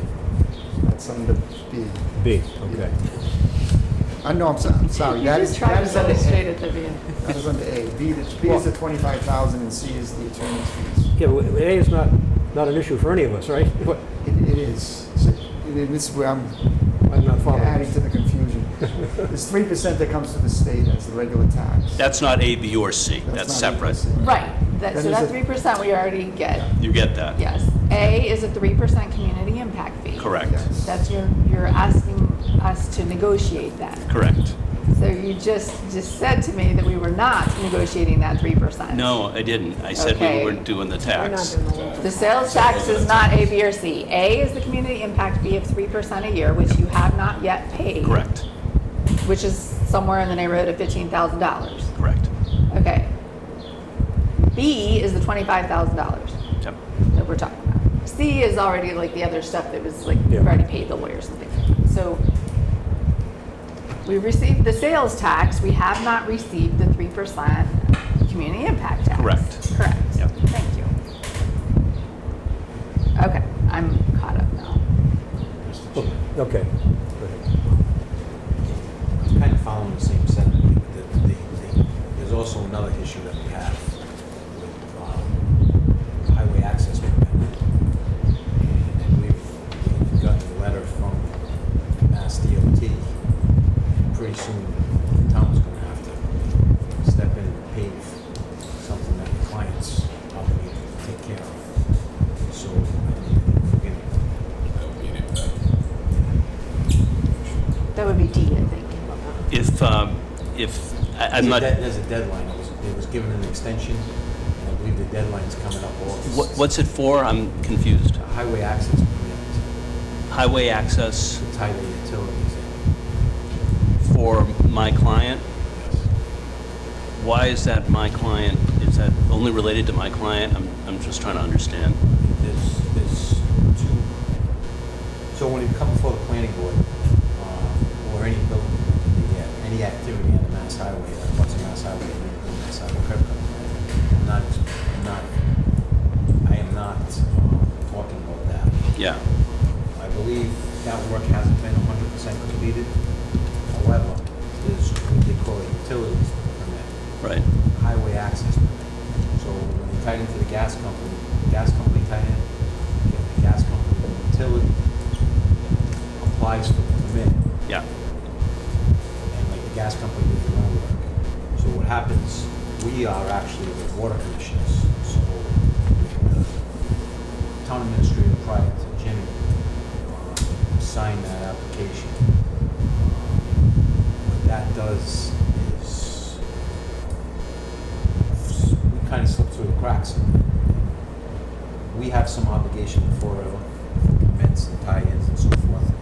So what Forever usually does is you have a licensed contractor that's bonded come in and do that work. okay. They work for your client, not for the town. It's just to access the highway. Sure. So there's another way to get that permit privately to Mass Highway, but it would take extended long period of time. I'm sure that's why the previous town administrator did it. Now, we're getting pressure from Mass Highway saying, listen, So this sounds like something that any business might have to pay. Yes. Okay. I mean, my client is not immune to paying fees that any business has to pay. I certainly don't dispute right now, that. the taxpayers are gonna, if Sure. we don't, we're gonna get pushed by Mass DOT if we don't do it by August such and such. It was already extended from last year. And we've had conversations with our consultant out there at the site. We'll have Listen, you clearly know a lot more about this than I do. It's not really my area. Obviously, if my client is subject to paying fees that are required, by a Work business. that he's supposed to complete. Understood. Understood. We're gonna do stuff in Okay. Okay, further discussion, comments? So, what is the sentiment of the committee? We seem to have some feeling that we're listening and we understand the realities here. Yep. It's been suggested at one point, I believe by Attorney Silverman, that maybe you just need to wait a little bit longer and deliberate at another time, looking for the Cannabis Control Commission of the state to decide. What is the pleasure of the So committee? And does, I'd be interested, Mr. Attorney Silverman, go ahead. So my thought is that, so right now, you've been sent a demand letter for this taxes, and the implications of that letter say that there's fees or whatever. So my thought would be to waive the fees until we revisit this, so waive any kind of late fees I don't think there'd be so sizable to cause any hardship to us if we waive the late fees and penalties while we make this decision. So I don't know. That one, I think maybe, I don't know. I would like to at least waive any kind of late fees and then revisit this in, 2 or 3 months. That would be my preference. Is there a general sentiment in that regard? Yeah, just Jim needs to do more work. I don't know how much expenses we've done on our end. Total of the legal that's been above what they've already chipped in. And maybe look at the town meeting notes of what was the selling point of this, that we might have an argument against the CCC. Look, this is what was sold to us. If you're going to take this away from us, maybe the contract's null and void, their license is null and void. We'll go down that road once we figure it all out. But we need to put some more together now that we've heard their side of the story. Okay. I agree with Sean. I mean, while we figure this out, the demand fees we can waive. So I'll make a motion to waive the demand fees until this board decides on future action. We need date certain on that? Could it be open-ended? I'll waive the demand fees until the 31st of December. December? December 31st of 2023. That way it gives us time to kind of do that. We're not saying that we're not going to charge these fees, but we're also saying we're not going to penalize them for being late. I second. That's a motion made and seconded. Two parts here. Any further comments on the motion at the moment? We can discuss it further. And then a reaction from Coastal Healing to that motion. I think that's very reasonable. I appreciate that. Okay. Yeah. Well, that's a start. That's a start. Is that all that we need to do for the time being? That gets us on the right track? Let's get our. I think it gives them a pause in having to pay anything until we can get, and gives us some time to See get what happens back together. tomorrow. Okay. And does Coastal Healing agree with that? Yeah. We have no objection to your comrades speaking as well. You might not want them to. Getting dark. All right, well, motion has been made and seconded. Any further discussion on the motion? All in favor say aye. Aye. Any opposed? None. The motion carries unanimously. Thank you, Attorney. All right. Thank you. Appreciate it. And there'll be some more to come on this. we Shows we're know. a little. Yeah, I'll do that. Thank you. I think a little bit. I want them to go sell a lot and make a lot of money and fill the coffers. You're promised full coffers. We'll bring Snoop Dogg to town. It'll cost us too much. Some details. Snoop Dogg might cause it. Yeah. Okay, thank you. That was an enlightening decision and very informative. Okay, this is action item 3E. This is a request to consider the appointment of a search committee to fill the position of fire chief, upon Brian Legenda's retirement. Brian, of course, is the existing fire chief who will be retiring shortly. A little context here is that at the prior meeting, I think it was the last one, maybe the one before that, we were discussing what would be the process. All we're talking about at the moment is the process of going about this in an orderly, sensible way. So we have a positive outcome in terms of getting the best candidate. And a suggestion was put forward about maybe we should have a committee. And I know Jim has done some work on that, so I'd ask you to tell us what you have in mind in that regard. And so I reached out to the chief. He is aware of this, that the Board of Selectmen may be going in this direction.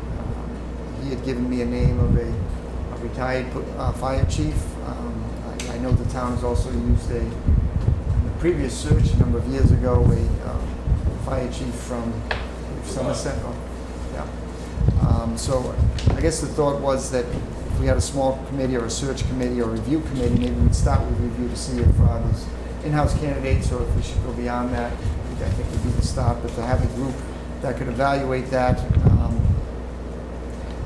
a fire chief from a surrounding community or a retired fire chief would be one position. Chief Legenda would be a second one. Personnel board member Cindy Brown, I think, had offered to serve. I could be on that committee as well as one member of the select board or two members of the select board. That's up to the board, but those 5 or 6 positions could create one committee to evaluate the process to start. And then if the board so chooses, they could work on the actual search itself. Okay, we could, the verbiage here is to consider the appointment of the search committee. And Mr. Hartnett has made his sentiments known, with which I agree. I have just a couple of comments. I think, if I just do a little math here, 1, 2, 3, 4, 5, I don't see the need for 2 select board members. There's no law against it, and you're all capable, trust me. I would prefer to not be on that committee at that level, but be involved, obviously, in the ultimate decision in my role as chair. That's just a personal preference. So I think we only need 1 select board member, but I'm open. In terms of an out-of-town fire chief, you've had a couple of names mentioned. There again, I don't think we need 2. I think we need 1. And then we have the chief, so that would be 3. Personnel board member, Ms. Brown perhaps, that's 4, and yourself, so that's a committee of 5. I like the 5 number. It's not huge, it's not too small. Somebody, if they can't make it to a meeting, you still have a quorum, it still works. And so that's just my thoughts, but thoughts from everybody else. So I have a question. So sometimes when we do working groups and that sort of thing, so that they're not, they're a little bit more private, more candid conversations, and then sometimes we do like an official committee. So I think this should be a committee that's holding public hearings, but I just wanted to see if we're on the same page with that. It is my feeling that this would be a committee that, under the open meeting law, would qualify for that, for posting minutes and so on and so forth. And I think, did we do that, you know best, with the town administrator position? Yeah, there are some exemptions once you get to the search itself. The preliminary search does not have to be public. Privacy. We could differentiate that once we get to that. Yeah, but yes, to answer your question, definitely yes. Is it common to have the chief on the committee that appoints? So I've never had the present chief on before. He can give input if he wants, but I never had him on the voting committee. I guess because it creates somewhat of a conflict with the union and blah, blah, blah. But you don't think there's an issue with that? I think you should be involved. To what level? Again, leave it up to the board. Definitely to give input on what we should be looking for. I don't have a problem with that. I just wasn't sure on the voting part. It's just different. Because I'd be interested in serving on it. I've done it before. So whatever the board wants. I think You don't want a 4-person. I think it would be good to have the chief on. I mean, I see what you're saying, but I think he's got the best view of the personnel that he's got, and That's what you don't want. You want to be open-minded across the board. Sure, I mean, you want a mix, right? You want a mix of people who know the people, know the department, know the challenges that are going on, and then also some outside eyes looking at what might be different. But that's what you're saying, he'd have to be involved. Nothing to do with the chief's ability. He's a great guy. I Right. have total faith in him. It's just I don't know if it's the illusion or it makes it a little difficult because that's the point. You work with these people. Might have favoritism. You got the pressure from the union. Just like if Chris put somebody from Somerset, even though he can't do it in the highway department, put somebody strange on. You're going to have a lot of negative feedback. That's all. That was the reasoning before. Do you have a thought about who the 5th person would be? I like a 5-member committee too. They're just Like I say, the initial input I don't have a problem with. I just never had them on when it comes down to the vote. That's all. My view on this is, and I go back to the town administrator. We did not have the prior town administrator on the committee. I don't think. He was involved with working with the consultant to get him here, get him paid, and so on and so forth, draw up the specs and so on and so forth. Yeah, I mean, I think it cuts both ways, doesn't it? There may be bias here toward or against some candidate from within, or maybe some candidate from without. That can be very valuable, but I do see that as being problematic potentially. Would it make sense to ask the finance committee to send a representative? I don't know. I like the idea of perhaps the Chief Legendre, being involved but not a voting member. I think That's that, how it usually is. yeah, I think that solves a lot of problems. But now we only have 4 votes, so I do think we should have either another select board member, if somebody wishes, or, yeah, it could be from another committee. What Finance about- committee is a good one, yeah. What about the emergency, that FEMA committee that the fire chief is on? Do we still have that committee? Like the emergency? Emergency management. Emergency that Mike McCarthy used to be in charge of years ago. Right. What's that? Brian's in charge of it now. Yeah, Legit. Brian's- And again, I don't want to seem like I'm picking working on the chief, I just see people filing grievances and complaints against the chief in other communities that promoted within. Because some say they had other, it just created a lot of problems. And if you're more independent, I would think you don't have that headache or the union to go after you for. That's my opinion. Could you do the same 5, but only have 3 voting members? So don't have Jim vote and don't have Brian vote, but those 5 members, and then you have an uneven thing of 3 Sure. people voting. Yeah, I mean, Jim's on some of these, my committees and We stuff, he can't come up with vote. something else. So then that would give us an odd number. I don't like even number voting. So that would give us, the voting members would be the out-of-town fire chief, the personnel board member, and the select board member. Right. But then you'd have these 2 on the committee as non-voting. You have whatever that's called. And there are some parts with the chief that's gonna be valuable. Do you know how to do this, this, and this? Because that's the equipment we use in town, and the pressure, and his buildings, there's definitely gonna be valuable input. Is it ex officio? Is that what's the word for that? Where you're appointing a non-voting member. There's a word. Ex officio. Ex officio. That's the Yeah, word, right? yeah. But Jim's on a bunch of committees. He's ex officio. Well, there's a lot of ways to carve this up. Personally, I don't have the bother that some people have about having an even number. Under Robert's rules, that's a self-correcting problem. If you don't have a majority, the motion fails. That's it, you go back to the drawing board. So I don't think we need to change that number. We could have 4 voters. However, if that is bothersome to some people, then we should probably add another person. I would prefer, just as my own thought, a person from within the town, like a finance committee member. Yeah, so my thought then would be to swap out the chief with, ask the finance committee if they would like to send someone, and if they decline, then we could get just open for a member of the community. Yeah, or a member from some other part of I can get another the chief town. too. I can get- Yeah, again, that's, to have 2 out-of-town chiefs, so That's fine. I have something about that that doesn't work. Yeah, that's fine, whatever you guys want to do. But I can't explain it, it just doesn't work. That's why, I don't want well- to discourage our men and women of the fire department. I certainly love to see somebody from the town who's got to be impartial.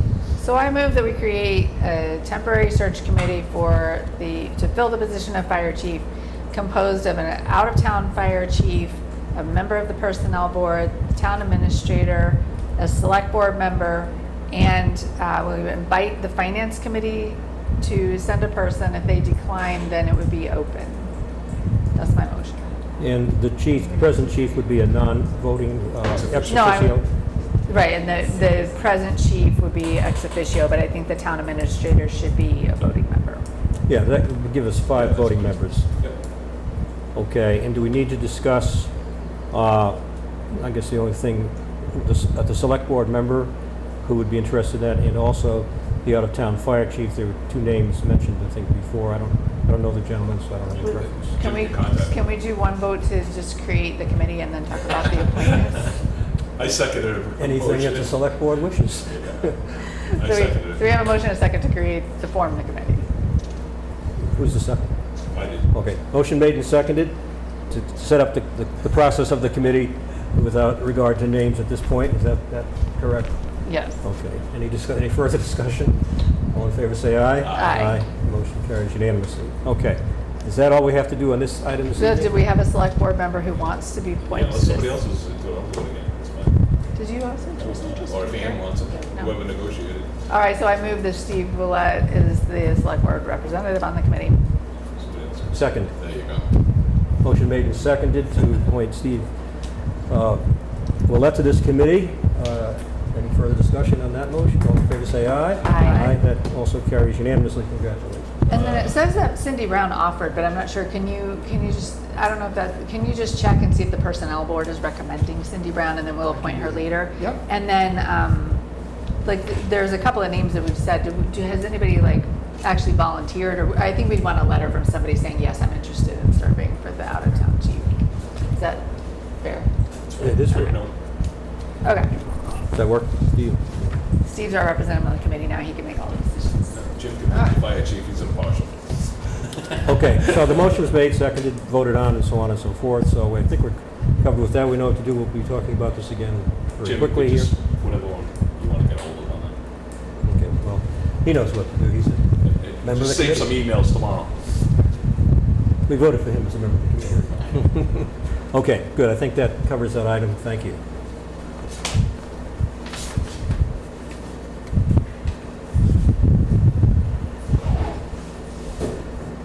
We have, under action items F, a request from town employee Denise Bouchard to carry over 26.5 hours of vacation time. Jim, your review on this?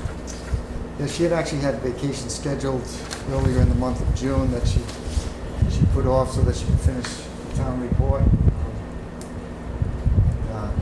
Doesn't get carried over, she loses those days, so I would recommend approval.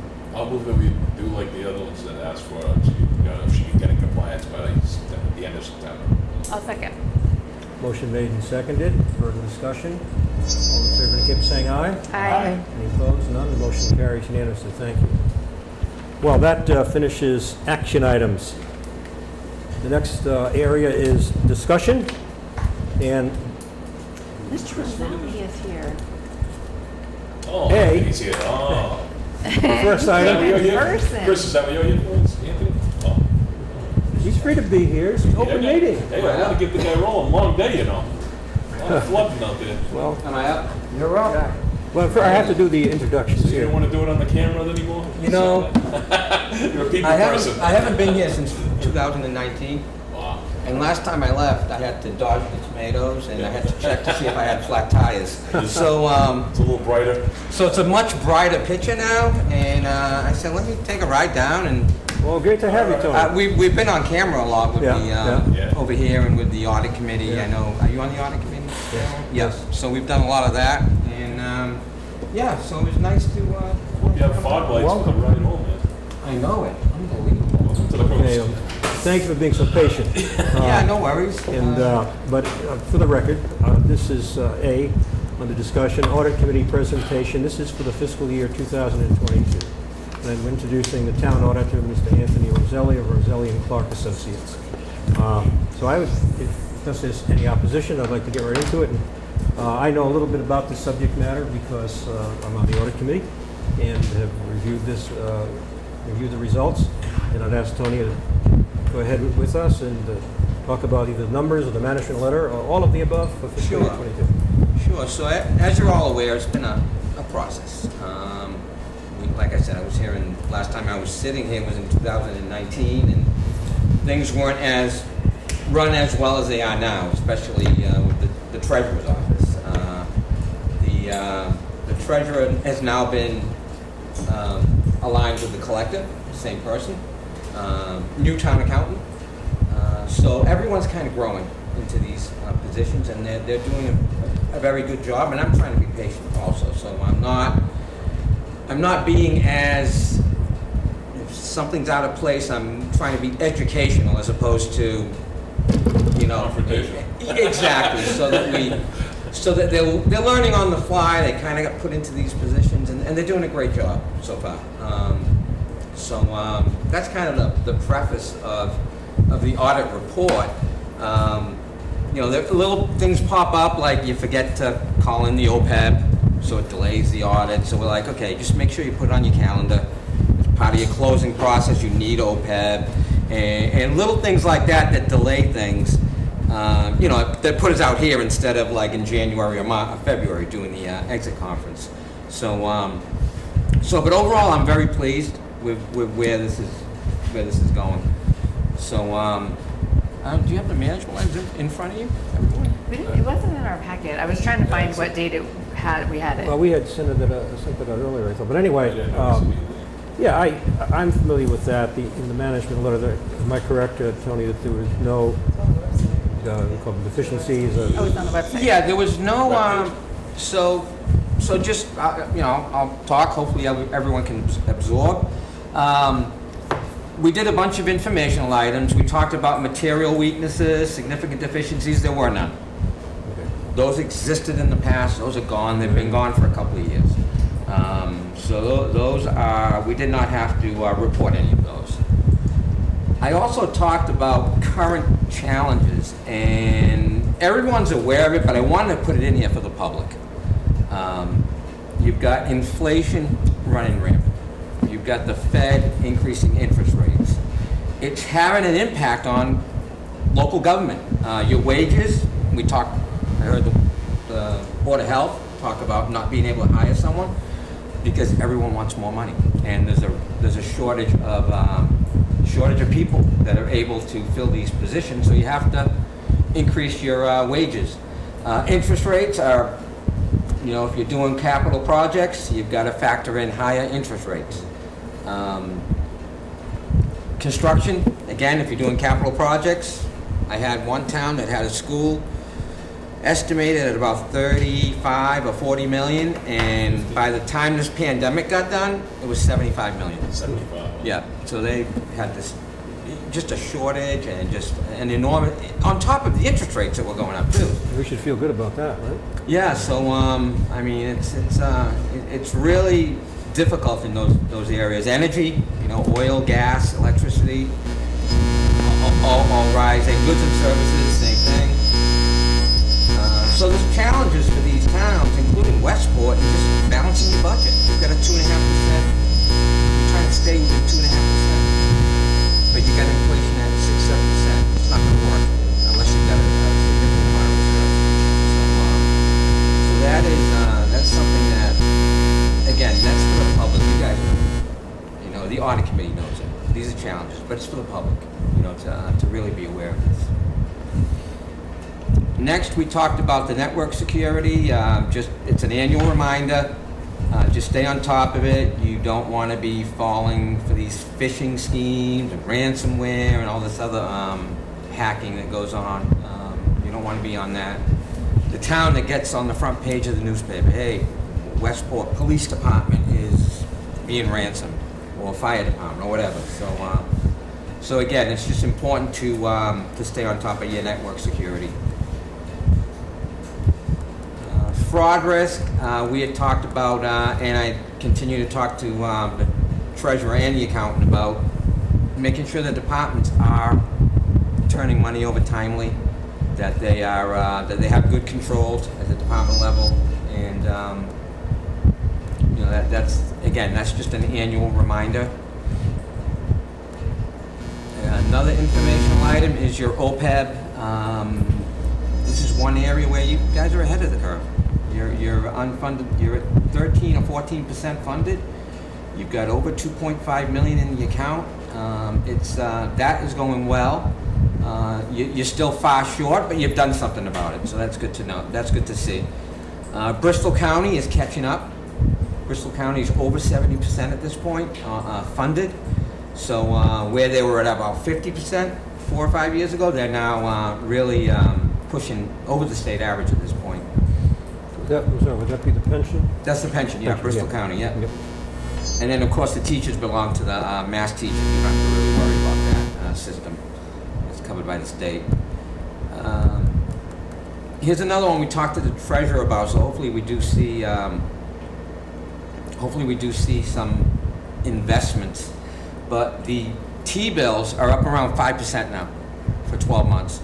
So $1 million is $50,000. So it's really important for your treasurer to be really looking at excess cash. Do forecasts, see how much extra cash you have every month, see where you can invest. I think you use Bartholomew so that they can work with Bartholomew to. A lot of towns are going into these T-bills. You can have them for 12 months, 5%. They're earning a lot of interest. So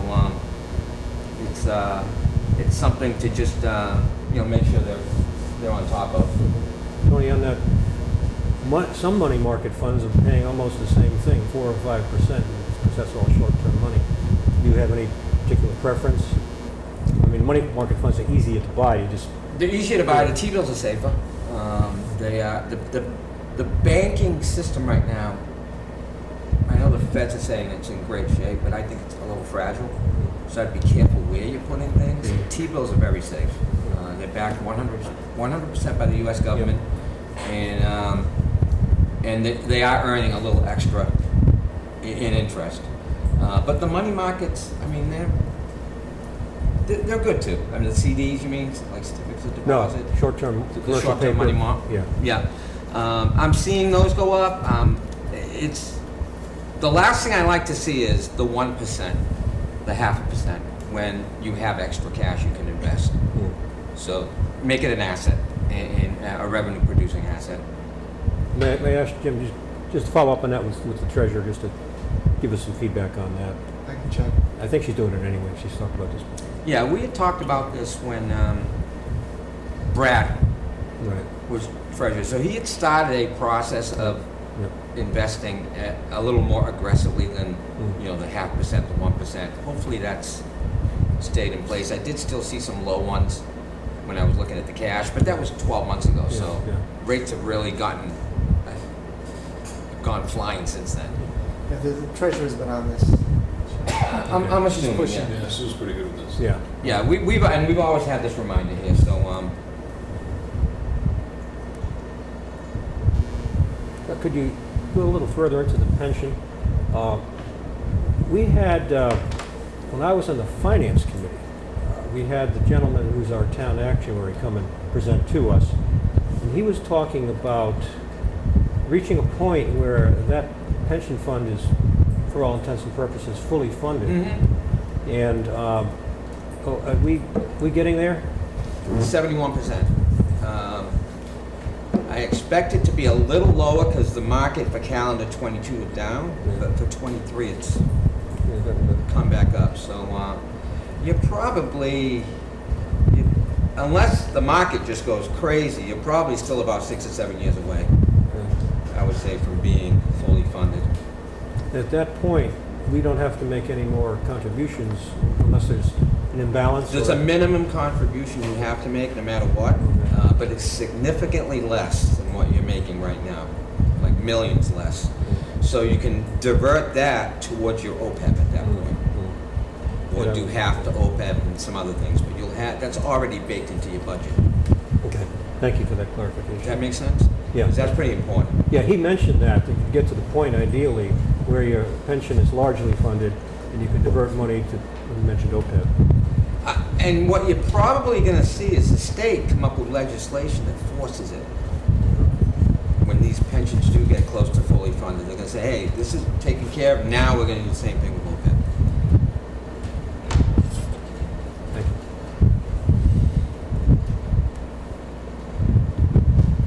Okay, so that's it for the informational items. Any other questions on those?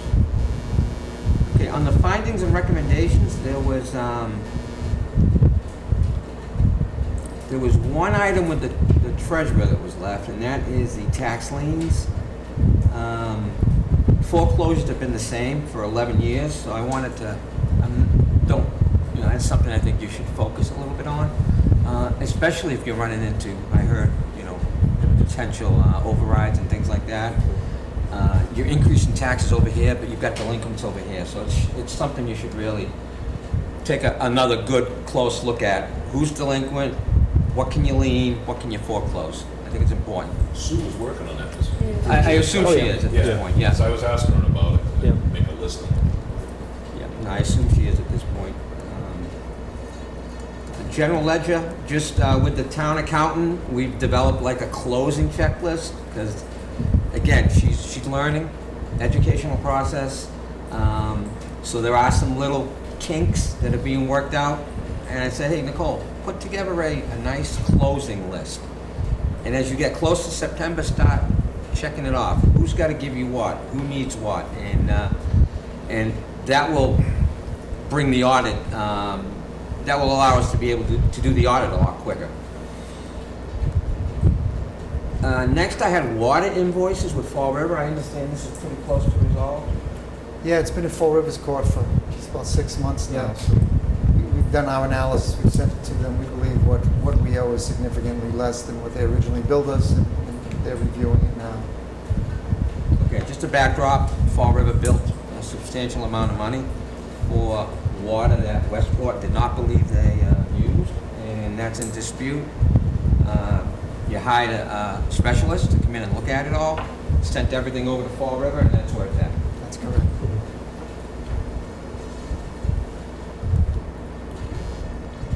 The health insurance withholding, and this has been around for 20 years. I believe what they've done is set up new withholding accounts and are letting the old ones kind of lapse off and then just close them to fund balance. I think That's the easiest way to do it.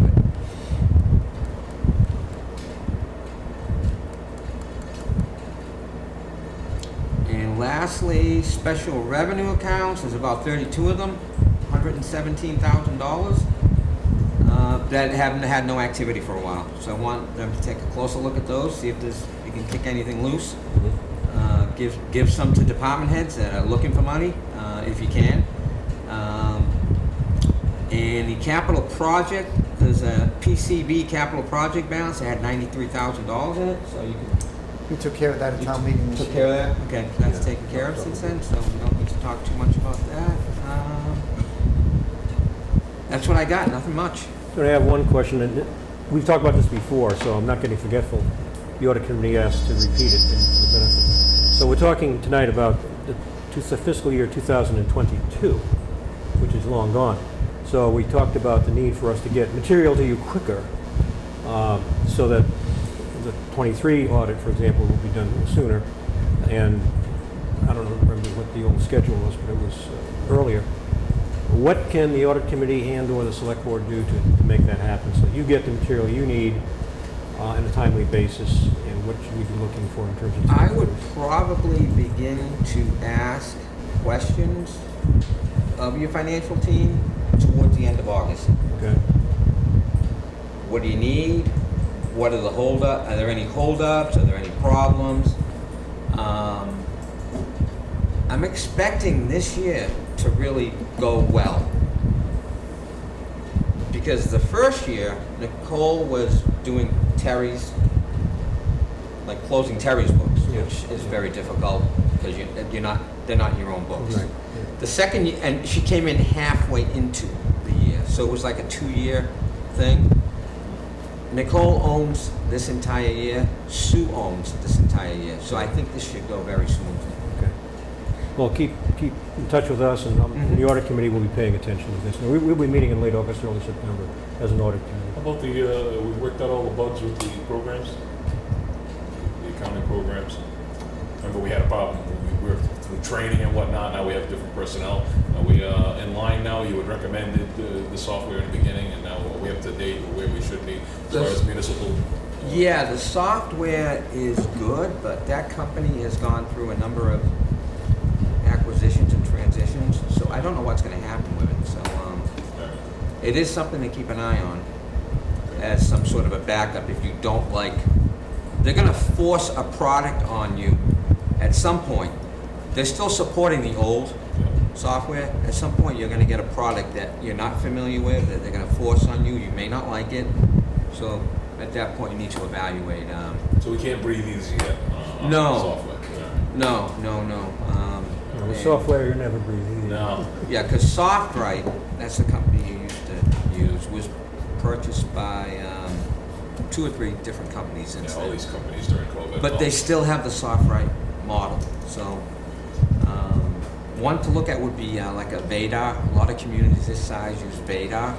So when it gets to that point, you may want to just start to look, have some demos, and start to look at that. Tell the guy you're right. Yeah. They've been going through that process. I think we put money in the budget for the next fiscal year to upgrade that software. So Good. Yeah. I'm not sure if they were going with the SoftWrite to their cloud Some of them have package or- gone with the new SoftWrite. They kind of, but until it's tested, you don't know. You don't know. I'll follow up with them again. Yeah. Any further questions for Tony before the fog settles in? You got you? You guy? Yep. I've seen everyone else. Manny's been on the It's Manny planning board Solis, for a number of yeah. years. This guy was a young guy when I first got him. I was too. They didn't have any hair though. Manny. Okay, if that's Thank it, you. and no further questions, we thank you for coming down here. Thanks for coming, Tony. Thank you. It It's a was trek, nice but- to see everyone. Yes, it's good to see you. And good luck, and we'll keep in touch. Okay, thank you, and stay home. Get 2 FinCom people on our board, and Tony's happy. Look at that. Thank you, Tony. Thanks.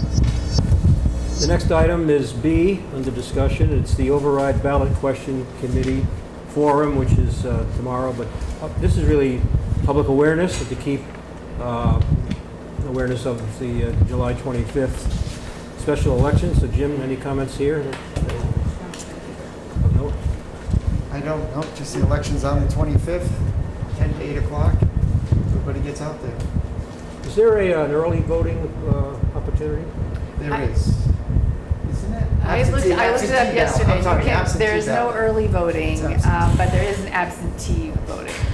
Absentee meaning like in the old-fashioned sense of if you're ill or out of town or qualification? Yes, so I looked this up because I myself am not certain about my availability on the 25th. So I looked it up yesterday. You have to apply for an absentee ballot. Okay. But they're not doing the early walk-in voting like they have in Okay. previous elections. Okay, that's good to know. And tomorrow night, there is this forum at the high school? 7 to 9 at the new high school. And that's a great thing for public awareness. We hope we have a good turnout. Okay, any other discussion on B? There's no vote here, just discussion, okay? Thank you. And the last one is something we put on the agenda because we heard rumblings. We won't mention any names about the schedule of select board meetings for 2023. So we're talking about the here and now, and I did bring it with me. There was some thinking that at this time of year, like August, do we need to have the 2 meetings in August that we now have scheduled? As you all know, we will have another select board meeting on July 24th. But in August, at the moment, we are scheduled for August 14th and August 28th. There was thought given, I think, Jim, maybe you or Paul, said, well, maybe we only need 1 meeting, and that might be the 21st. There's no law that says it can't be the 14th, but I don't have strong feelings one way or the other, but it came up in loose conversation, so I thought we'd put it on the agenda to be compliant with the open meeting law, of course. So what is the sentiment? Jim, do we have a lighter workload in that month? It's only August we're talking about at the moment. You know, we could always do the 21st, and if something comes up that's pressing, we could hold one sooner. I'll move that we just have the 21st. Does your motion fail for a lack of a second? Sorry. A second. Wait, I've lost track of it. We're gonna get rid of that too. So instead of the 14th and 28th, just move those one to to the the 21st. Okay, Yeah. I second that. Motion made and seconded. In terms of discussion, I would simply say I'll make it a point at the next meeting, July 24th, to tell all that our next meeting will be August the 21st. But we will also point out, as you have, that if we need a special meeting for some urgency, we can do that. And that could also be, depending on what it is, remote and quick, and so on and so forth. All right, so the motion made and seconded. Any further comments, discussion? All in favor, say aye. Aye. Any opposed? None?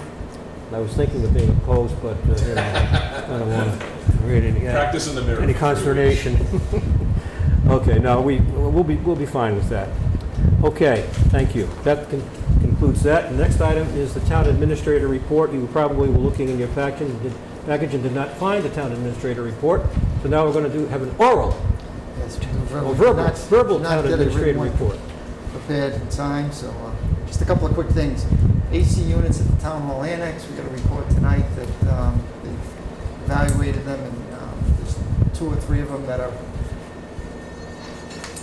all the offices are very old, and they're at the end of their lifespan, and we're having trouble with them. We just, the hearing room at the Town Hall Annex has been without air conditioning for probably about 3 weeks. They did recharge that system today. They were not able to locate a leak, so they feel that charge will last at least the rest of the summer, but what they're charging it with is no longer produced, so it's getting very expensive to find it, and it just indicated that all those units are at the end of their lifespan, and we're starting to have problems with them. The building inspector's air conditioning unit, he was up there repairing that as well, and then a unit in the gym went down this past weekend, which is more of a drain issue as opposed to the unit, but he said those are a little newer, but still getting close to their lifespan. So it's just some things that, you know, maybe we should start looking going forward at replacing one a year for the next few years, just to get things changed. Computers, the laptops are up. I mentioned this in the previous meeting, and they're working very, very well. It's a nice change. Keith has proposed, and unless there's some concern with the board, of hiring that same company that installed the laptops to come in and service them throughout the next year. The contract would be roughly in between $40,000 and $50,000, and it's not just serving laptops, but if we have issues with software logging in, or we would call this company and they would work to resolve it instead of Keith. This will allow Keith to spend some more of his time on security, working with the fire, police department, with broadband going. There's a lot of other projects out there that he just doesn't have the time to. It's needed. You know, we probably should have done it a long time ago. So we're looking to move forward with that contract. He's just That's kind of great. finalizing the details. This is well needed. And I believe, just that they had the green team pick up at the high school with Senator Rodericks and Representative Smith on June 24th, I believe. That was very successful. They had 250 cars go through the recycling or disposing of items. They got rid of 160 dehumidifiers. They gave over $1,000 of rebates, so it was one of the more successful programs that they've had in the area. So Great. that's it. Thank you. Any questions for the town administrator? Jim? None? Then we'll move on to the approval of minutes. I don't think there are any tonight, if I'm correct, Paula? Okay. Report on the bill warrant. Was signed. They're smaller right now because they don't have the huge school payroll, so easy peasy. Thank you for that. Next item is 8, Selectmen Liaison Committee Reports and Suggestions for Future Agenda Discussion Action. Ann, we'll start with you.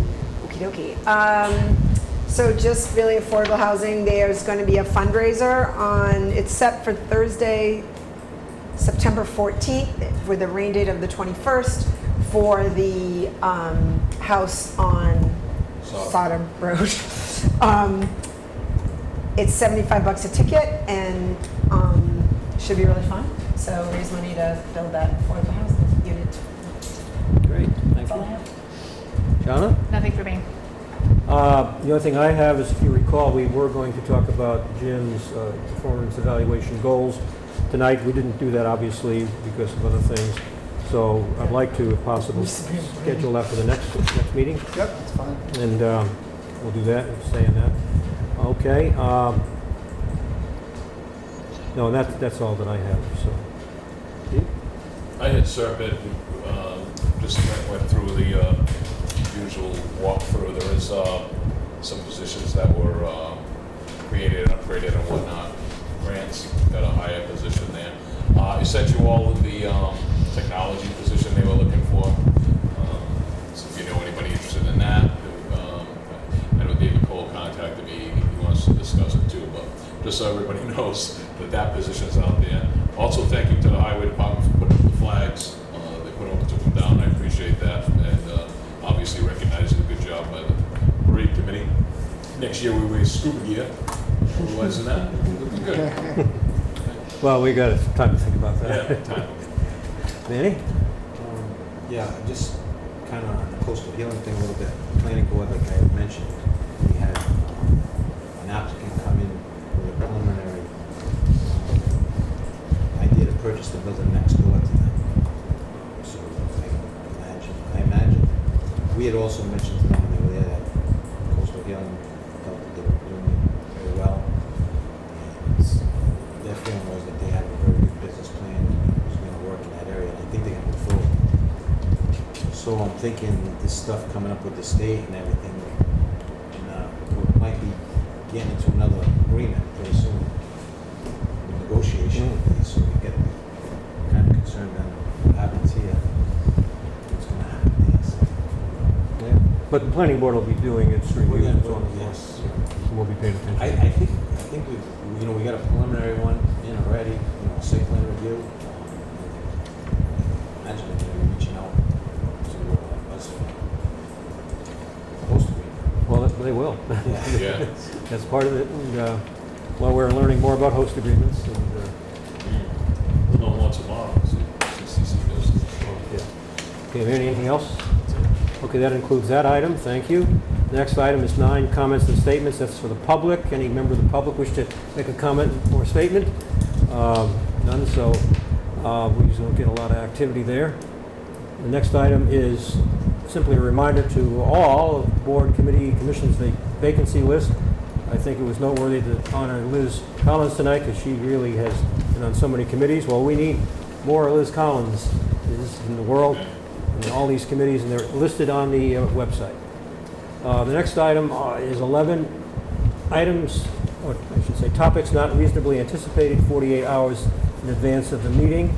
We have 2 items. The first one is additional appointments that came up late in the game, and we have deadlines to meet. That's the urgency of that, and that's why it's qualified for 48-hour treatment. Jim, maybe you and Paula both can help me here. So Affordable Housing Trust would be Craig Dutra. Cable Advisory would be Irene Buck, Gloria Cabral, Renee Kochman, and Donald Prudies. The Infrastructure Oversight Committee would be Bob Baylor and Manny Saws. Long-Term Building Committee, Mark Schmidt and Manny Saws. Tax Incentive Program, Susan Brayton. These are all reappointments. These committees are meeting this month. Most of them are anyway. Yeah, Cable's likes it. I'll move it. I'll second. Motion made and seconded. Is Discussion. long-term building gonna be Randy, you there? going to be working overtime here? A little bit. Okay. You're up to the test. Okay, any further discussion? None? All in favor say aye. Aye. Aye. The motion carries, there's none opposed, and it carries unanimously. Thank you. And Tanya, you get the award for patience tonight. The next item is discussed earlier. We agreed to put it on the agenda. It meets the qualifications of the 48-hour rule because of urgency at the transfer station. Come there or come here, wherever you're most comfortable, and tell us what you want to do. I think we already have a clue, but if you tell us again. Sure. The Board of Health would request authorization to post an attendant 1 position for the transfer station, both internally and externally, as soon as possible. Is the attendant 1 similar to the same as the position of the vacancy? The current vacancy we've been trying to fill as an attendant 2. We had a candidate who was supposed to get his hoisting license to qualify for that. He departed, and we've been without. We posted again for attendant 2, and are not getting any candidates who are interested at the pay level that we can offer. So we are proposing to go down to the attendant 1, which does not require a hoisting license. Okay. But that person can at least be helping residents, and obviously can't get into any equipment. So we just have 1 staff person who can do that. So there'll be times when we have to shut down some part of the service, but not at least close the whole transfer station. Right. We would have to close the transfer station if we had somebody out on vacation or sick, and Matt could not find assistance from the highway or another department. And highway's been really helpful, but sometimes they don't have staff available either. So we don't want to have to unexpectedly close the transfer station if we don't and can't get coverage. So at least this way we can stay open. It's not ideal, but it's the best we can do under the circumstances. I move the appointment of the assistant 1 position. Second. Motion made and seconded. Further discussion? Apparently none. All in favor, indicate by saying aye. Aye. Any opposed? None. The motion carries unanimously. Thank you. Thanks, Good luck. Ed. Thank you very Like much. I said earlier, I'm a patron of the transfer station, and I totally support what you're doing. Okay, as mentioned, there is no executive session tonight, so the next item would be adjournment. Do I have a motion? Second. Motion made and seconded. All in favor, say aye. Aye. Any opposed? None. The motion carries. We are adjourned. Thank you. 2 hours on the dot.